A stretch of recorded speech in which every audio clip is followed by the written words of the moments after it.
बिस्मिल्लाहिर्रहमानिर्रहीम, अस्सलाम वालेकुम, वेलकम बैक डियर स्टूडेंट। जैसे कि हमने अपने लास्ट एक सीरीज़ को स्टार्ट किया था शॉर्ट क्लिप की, और उसमें हमने जो टॉपिक स्टार्ट किया था वो था structure of skeletal muscle. Time को वेस्ट किए बगैर हम डायरेक्ट जो है उसी टॉपिक के ऊपर चलते हैं। तो इससे पहले हम लोगों ने जो उसके बारे में मसल के स्ट्रक्चर के बारे में पढ़ा था, उसके सिंपल एक इंट्रोडक्शन हमने पढ़ा था कि भाई मसल्स होते क्या हैं, फ्लेक्सर्स क्या हैं, एक्सटेंसर्स क्या हैं, बाइसेप्स क्या होते हैं, ट्राइसेप्स क्या हैं, फिर टेंडन्स, लिगामेंट्स क्या होते हैं। आज हम एक स्केलेटल मसल के डिटेल स्ट्रक्चर की तरफ जाते हैं। तो उसकी तरफ लेके जाते हुए आपको मैं एक स्केच पे एक्सप्लेन करता हूँ कि क्या क्या चीज़। हाँ, तो डियर स्टूडेंट्स, होपफुली आपको ये चीज़ समझ आएगी। देखें, ये हमारे पास एक बोन है और बोन के साथ ये मसल अटैच किया हुआ है। और मैंने आपको उस दिन भी बताया कि मसल के जो एंड्स होते हैं उन्हें हम टेंडन्स कहते हैं। तो ये एक टेंडन है, नॉन इलास्टिक कार्ड है, जिसके ज़रिए ये मसल अटैच किया हुआ बोन के साथ, टेंडन। और इसी के नंबर की बेस के ऊपर हम मसल्स को कहते हैं इधर द मसल इज़ बाइसेप और ट्राइसेप। देन यहाँ पे हमने मसल की बेली को कट किया है और उसके आउटर मोस्ट कवरिंग है कनेक्टिव टिश्यू की मसल की बेली के ऊपर। ये जो रेड लाइन आपको नज़र आ रही है, ये जो लेयर है जो पूरे मसल को कोट करती है, पूरे मसल को कवर करती है, उसको हम कहते हैं epimysium. So covering of muscle is called as epimysium, ये आपको याद रखना पड़ेगा। फिर उसके बाद ये जो कवरिंग होती है एपीमाइसियम, ये देखें बहुत सारे मसल्स के बंडल को कवर कर रही होती है। ये बहुत सारे मसल्स के फाइबर, जैसे एक ब्रूम होता है, उसके जो छोटे छोटे तीले होते हैं वो पूरे ग्रुप की फॉर्म में होते हैं, पूरा एक क्लस्टर सा बना रहे होते हैं। इसी तरीके से जो मसल के सेल होते हैं, मसल फाइबर जो होते हैं, वो ग्रुप्स की फॉर्म में होते हैं। किसके अंदर होते हैं? एपीमाइसियम के अंदर। और ये जो बंडल होते हैं मसल फाइबर के, these bundles of muscle fibres are called as fascicles, इन्हें फेसिक्यूल्स कहा जाता है। अब देखें, हर एक बंडल जो है उसके ऊपर भी कवरिंग है। जैसे पूरे एक मसल के ऊपर कवरिंग है, रेड लाइन जिसे हम एपीमाइसियम कहते हैं, इसी तरीके से हमारे पास ये जो बंडल है पूरा, ये जो ब्रूम है, इसके ऊपर ये ग्रीन कोटिंग है, ये जो ग्रीन कवरिंग है, इसे हम कहते हैं perimysium. Perimysium covering of fascicles called as perimysium, covering of whole muscle is called as epimysium. पूरे मसल को ये जो रेड कोटिंग है एपीमाइसियम इसे कहते हैं, और जो बंडल की कवरिंग होती है उसको हम पेरीमाइसियम कहते हैं। तो अभी मैं यही एक्सप्लेन कर रहा हूँ कि जो बंडल्स होते हैं ये किसके बंडल होते हैं। ये मसल के सेल्स के बंडल होते हैं, मसल्स के फाइबर्स के बंडल होते हैं। आप लोग जानते हैं जो स्केलेटल मसल के फाइबर होते हैं उनकी शेप कैसी होती है? सिलेंड्रिकल, वो अनब्रांच होते हैं। So these are many cylindrical cells, muscle fibre जो हैं, ये लिखा हुआ है मसल फाइबर। यहाँ पे ये बहुत सारे मसल फाइबर जो हैं ये इकट्ठे होकर पूरा एक ग्रुप बना रहे हैं, ये एक बंडल बना रहे हैं। इसी बंडल को आपने फेसिक्यूल कहा, और ये जो ग्रीन कवरिंग है इसको आपने पेरीमाइसियम कहा। अब इस बंडल के अंदर से हम लोगों ने एक सिंगल सेल लिया है। देखें आप, ये सेल है, ये जो ब्लैक लाइनिंग वाला सेल है, इसके ऊपर भी जनरली जैसे हर एक सेल की अपनी मेम्ब्रेन होती है, इसकी अपनी मेम्ब्रेन तो है ही है, लेकिन उसके ऊपर भी कवरिंग है, and this covering is called endomysium. Sum up करते हैं ताकि इन चीज़ों को समझ में आए। मसल की कोटिंग को, पूरे एक मसल की कवरिंग को हम क्या कहते हैं? That is called epimysium. Fascicle या मसल फाइबर के बंडल की कवरिंग को हम क्या कहते हैं? पेरीमाइसियम। और फिर मसल फाइबर की कवरिंग को हम क्या कहते हैं? एंडोमाइसियम। ये जो ब्लूइश लाइन है ये क्या है? एंडोमाइसियम है, जो कि एक सेल को कवर कर रही है, एंडोमाइसियम। ये ग्रीन लाइन क्या है? पेरीमाइसियम। रेड लाइन क्या है? Epimysium.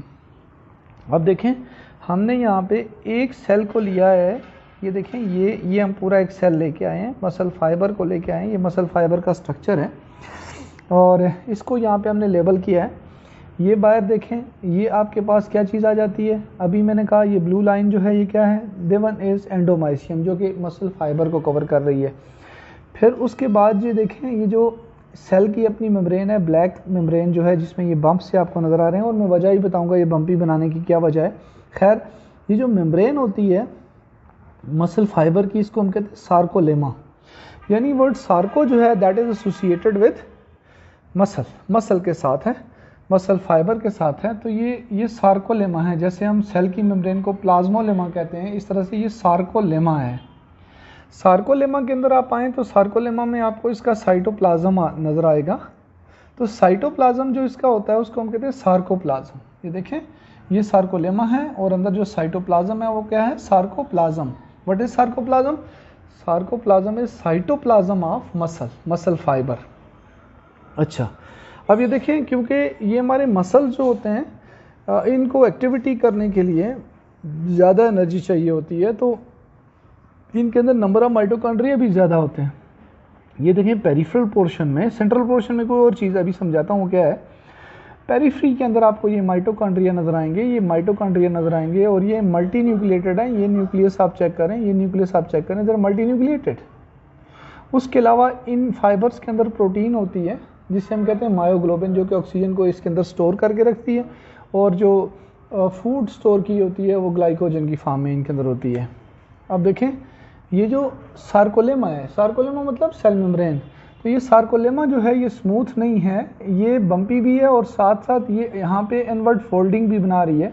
These invaginations are called as T tubules. T for transverse, folded है, तो टी टिब्यूल्स हैं। तो अब टी टिब्यूल के साथ साथ ये जो मैंने कहा ग्रीन पोर्शन जो आपको ग्रीन नजर आ रहे हैं, इसका एंडोप्लाज्मिक रेटिकुलम है, स्मूथ एंडोप्लाज्मिक रेटिकुलम। तो क्योंकि वर्ड सार्को लफ्ज़ इस्तेमाल हो रहा है बार बार मसल के लिए, तो इसके जो एंडोप्लाज्मिक रेटिकुलम है उसको हम कहते हैं सार्कोप्लाज्मिक रेटिकुलम।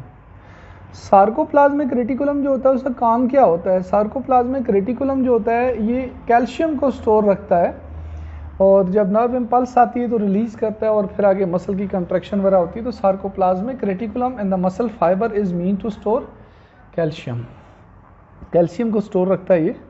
अब ये देखिए, सार्कोप्लाज्मिक रेटिकुलम ने कवर किया हुआ ये जो रेड थिन फाइबर है, ये जो आपको रेड लाइन कंटिन्यूस नज़र आ रही है, यहाँ पे नज़र आ रही है, ये नज़र आ रही है, ये इसका मतलब है सार्कोप्लाज्मिक रेटिकुलम ने इन रेड लाइंस को कवर किया हुआ है। और ये जो रेड फाइबर्स हैं ये क्या हैं?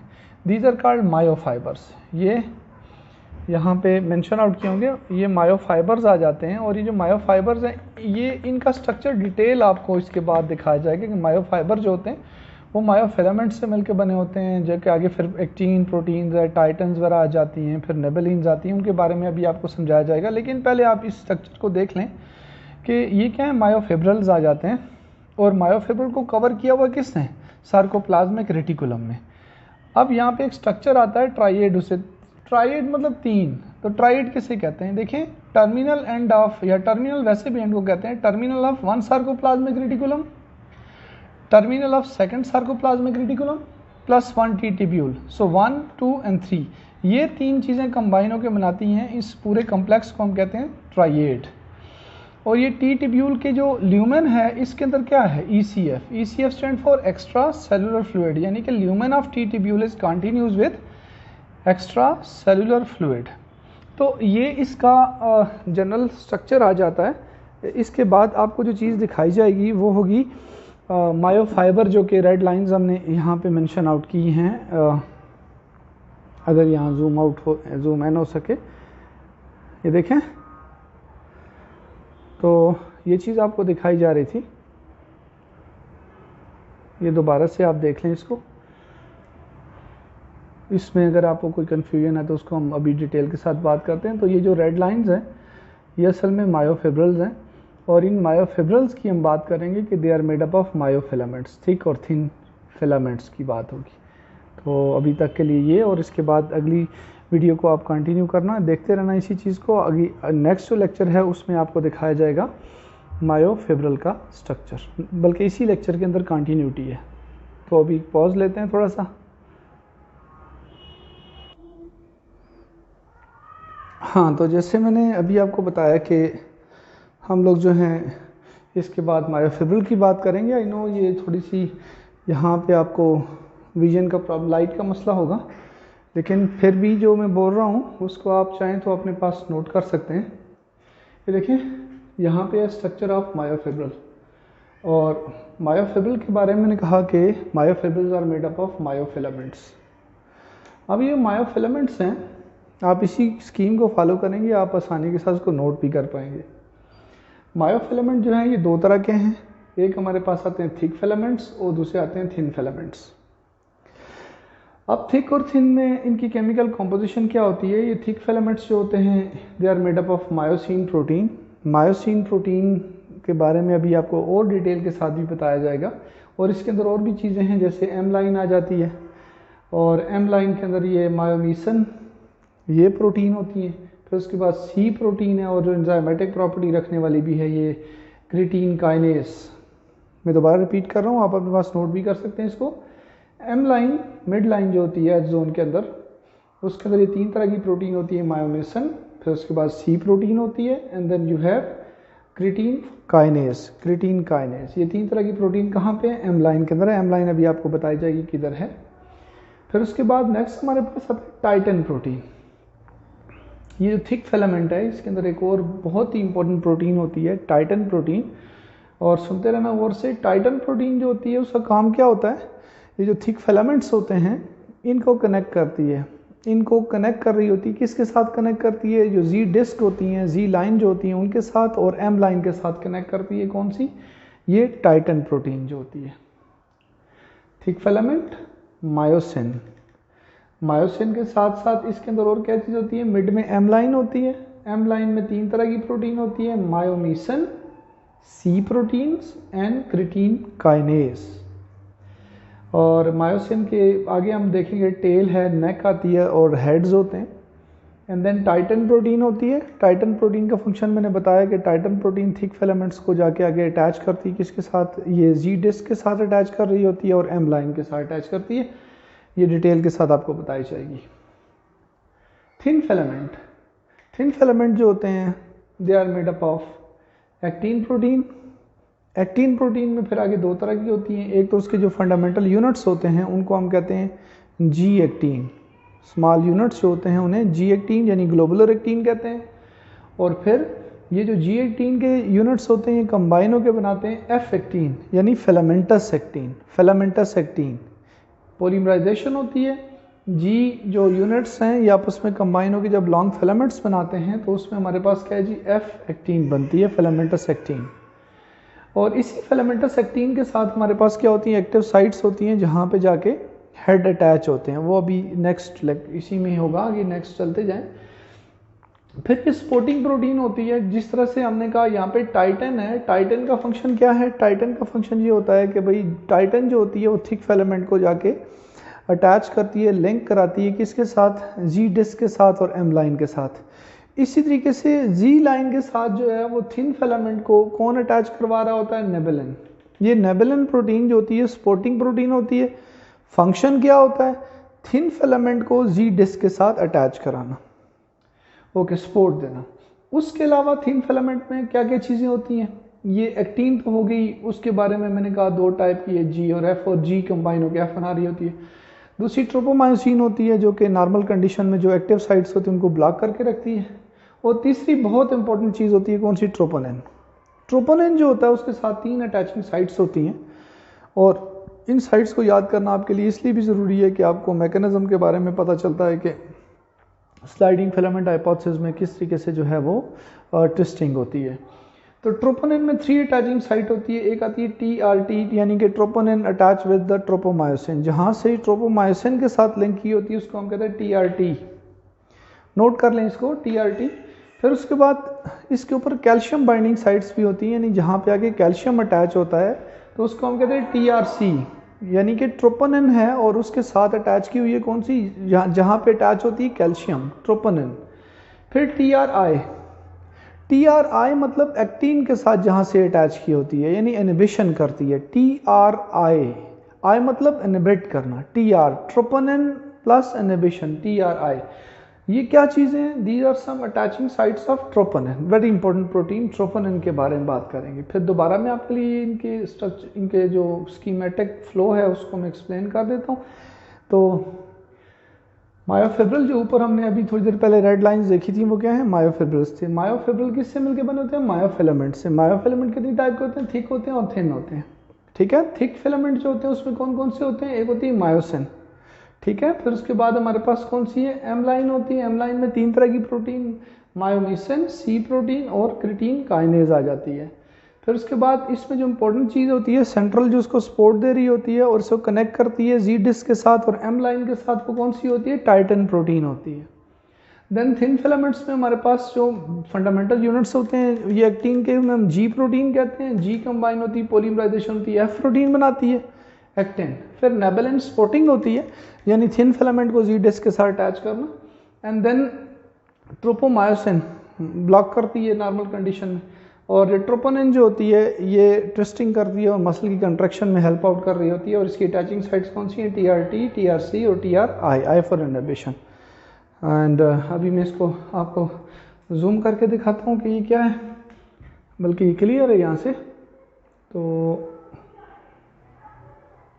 आप इसको अभी नोट भी कर सकते हैं। ये देखें, ये एक लिखा हुआ है डिस्ट्रोफिन, उसके बारे में भी आपको बताया जाएगा कि डिस्ट्रोफिन प्रोटीन होती हैं जिनके ज़रिए थिन फिलामेंट्स जो होते हैं वो सार्कोलेमा के साथ अटैच किए होते हैं। तो ये आप नोट करें, कोई चीज़ यहाँ पे ऐसी ब्लर नहीं है। अच्छा ये देखें, और TRT, TRC एंड TRI, ये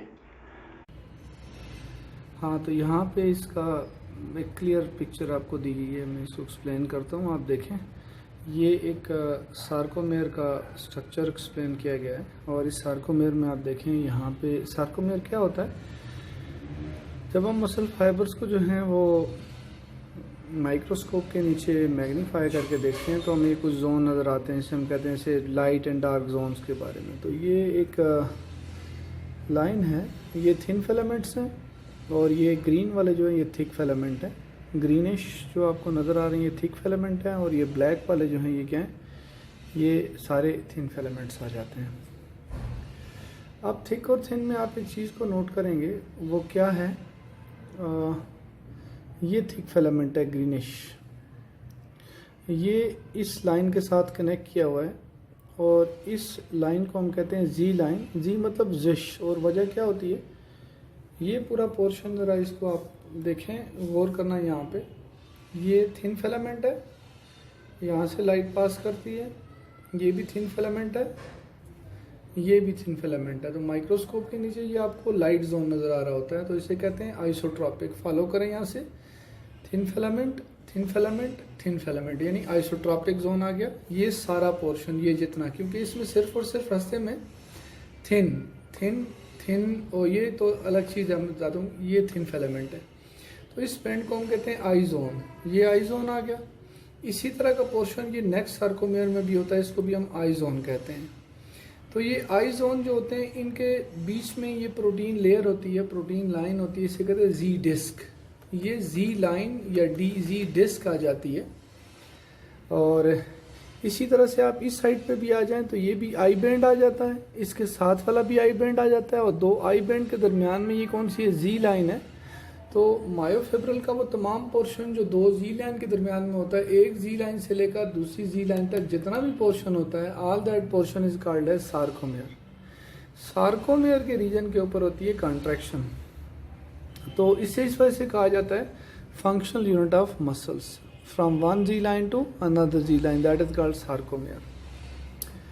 अच्छा, अब ये देखें, ये थिक फिलामेंट है। तो थिक फिलामेंट जो है वो कनेक्ट किया हुआ है जी लाइन के साथ थ्रू दिस रेड प्रोटीन। ये जो रेड प्रोटीन है आपको नज़र आ रही है, और ये जो रेड प्रोटीन है इसका नाम क्या है, this is called Titan protein. ये जो हम पहले भी जिक्र कर चुके हैं, टाइटन प्रोटीन जो होती है ये थिक फिलामेंट में ये इसको कनेक्ट करती है किसके साथ, जी लाइन के साथ। ये देखें, जी लाइन के साथ ये जी लाइन है, तो इसके साथ ये कनेक्ट कर रही है टाइटन प्रोटीन। एक तरफ ये जी लाइन के साथ थिक फिलामेंट को कनेक्ट कर रही होती है, और दूसरी तरफ आप देखें कंटिन्यूज होके ये कनेक्ट कर रही है, ये जो ब्लू लाइन है, this whole blue line is called as M line, M for mid line. और इसी एम लाइन के बारे में प्रोटीन आपको नीचे लिखाई गई थी कि 3 टाइप्स ऑफ प्रोटीन, मायोमेसिन आ जाती है, फिर उसके बाद सी प्रोटीन आती है, और क्रेटीन काइनेज इसी प्रोटीन के कंपोनेंट है। यानी ये जो एम लाइन है, प्रोटीन की लाइन है, इसके 3 तरह की प्रोटीन्स आपको बताई गई हैं। अब यहाँ देखिए, ये जो ब्लैक वन है, इसका मैंने कहा ये थिन फिलामेंट है, ये थिन फिलामेंट है, और ये जो ग्रीनिश है ये थिक फिलामेंट है। ये ब्लूइश वन जो लाइन है ये एम लाइन है, और ये जी लाइन है, ये तो पूरा सार्कोमेयर आ गया। अब आप ज़रा गौर करें, ये टाइटन जो रेड प्रोटीन है, टाइटन प्रोटीन थिक फिलामेंट को जी डिस्क के साथ कनेक्ट कर रही है एक तरफ, और दूसरी तरफ यही टाइटन प्रोटीन जो है ये थिक फिलामेंट को कनेक्ट कर रही है एम लाइन के साथ। जिस तरह से ये सिचुएशन है, इसी तरीके से हमारे पास जो है ये थिन फिलामेंट्स हैं। ये जो ब्लैक वन है ये थिन फिलामेंट्स हैं। तो थिन फिलामेंट्स जो होते हैं, they are also connected with the Z disc. ये हम इसको फर्दर डिटेल में हम बनाएंगे इन दोनों फाइबर के स्ट्रक्चर को, लेकिन यहाँ से आप देख लें ताकि फिर समझते हुए प्रॉब्लम ना हो। ये जो थिन फिलामेंट है ये कनेक्ट किया हुआ है जी डिस्क के साथ थ्रू द स्पोर्टिंग प्रोटीन, और ये जो स्पोर्टिंग प्रोटीन है ये है नेबुलिन।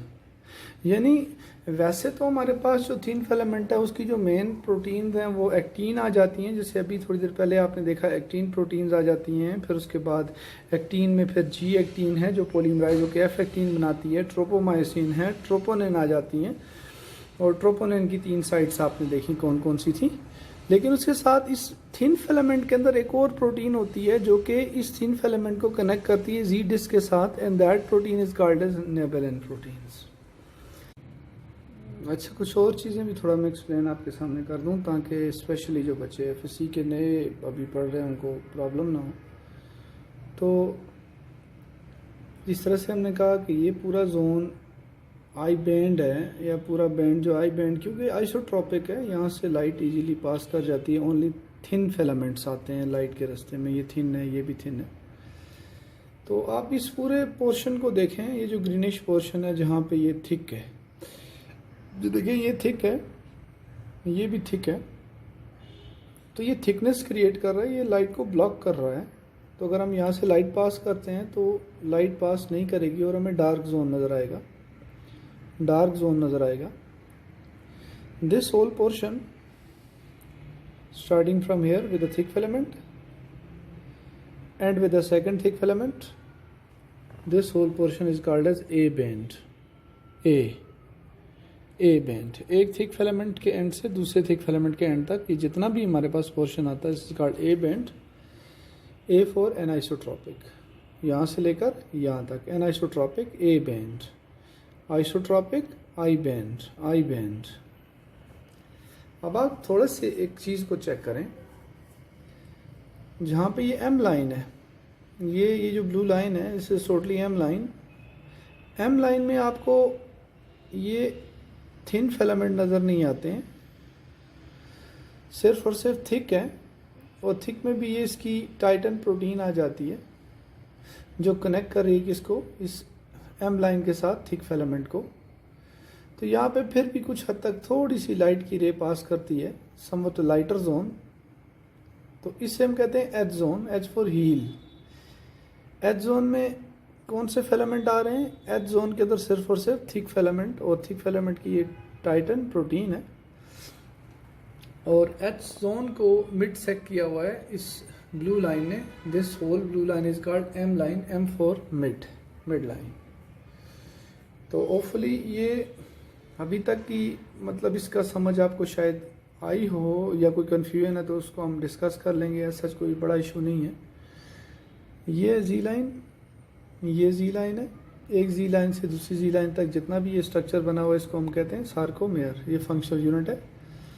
ये ग्रीनिश वन थिक फिलामेंट आ जाते हैं। अब ये थिक फिलामेंट को आप देखें, इसके ये जो क्रॉस ब्रिजेस हैं, ये देखें ये कनेक्ट आउट किया हुआ है, क्रॉस ब्रिजेस जो हैं, ये देखो ये हेड, ये इसकी पूरी टेल आ जाती है। ये देखो ये जो स्पाइरल अल्फा हेलिक्स की बनी हुई है, ये सारा टेल रीजन है, और टेल जो है फिर आगे ये थिक पोर्शन होता है उसको हम नेक कहते हैं, और आगे हमारे पास इसके हेड आते हैं, 1 और 2 हेड्स आ जाते हैं।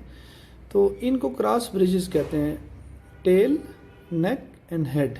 और हेड में फिर आगे जो साइड्स होती हैं और एटीपेज के तौर पर भी काम करता है, और हेड के अंदर अटैचिंग साइड्स होती हैं जो एक्टिव साइड के साथ अटैच होंगी एक्टीन के साथ। एक्टीन का स्ट्रक्चर और इसके स्ट्रक्चर के बारे में नेक्स्ट लेक्चर में, छोटा सा ही लेक्चर रह गया आपका, वो आपको बताया जाएगा। लेकिन अभी तक जो है, हाँ ये देखें यहाँ पे एक छोटी सी बात आपको बतानी थी कि ये जो थिन फिलामेंट है ये अलग से एक प्रोटीन है, एडिशनल प्रोटीन है, थिन फिलामेंट के साथ अटैच की हुई है, and they are continues with the sarcolemma. Sarcolemma की प्रोटीन के साथ ये अटैच की होती हैं, और इन प्रोटीन को डिस्ट्रोफिन्स कहा जाता है। तो ये था स्ट्रक्चर ऑफ सार्कोमेयर। इसको मैं उसमें ऐड करके तो आपके लिए अपलोड करता हूँ। कोई क्वेश्चन हुआ तो आप मुझे बताना, इसको हम फर्दर क्लियर करेंगे। That's it.